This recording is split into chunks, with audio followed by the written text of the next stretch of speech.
solo mai na aua o muli famua e su e ai o ngai sa o le makia ko sema ele le ya le alu le meke sefe ai le ya lo waru kanga ka ke sefe ai ya e wi ya la nga makua ai ya ui ala na makua ai ai sa o le makia ko se mo le foi lawo o le ringa le songa le pa tele alu si kenge makua le nga kausi fa le yo e kafa ya ba ai kenge nga ku e au mai na ke fikau nge surka sirpo ya inunga le night club foi le tausala ya sa o le kala le sko inga ngai wo fai le la kisi malo makua nga upa pa mai mal kala ko inga ba ngai yo ka kisi pe nga ye ka kala ruma ho ya le wa ready mata ko ka mafkanga ya le teipo a sunga i pe ngao tau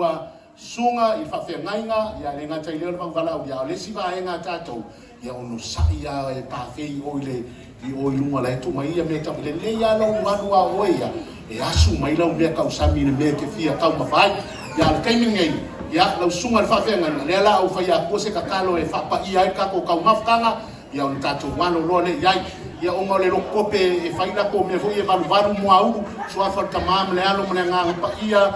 Lord, we ask you to bless the food we are about to receive, bless the hands who prepared for us, and we also remember those who have nothing to eat today, in the name of the Father, Son, and of the Holy Spirit. Ya awa pa ia me ai ngawa waku ko pa ia makama ngawa umanga ai ke ofo se ko le mafau fau ko maya ko wa ai le faia le loku ya era nga lui le ngawa pa ia uma ko ka manga ya le wa ser manta to he table ya ka ko ya pe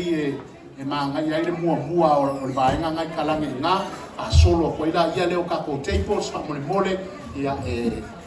asu mai lau tamatale lau la ku mai ai o le piko yo ya fa mole sua kuroa ya ma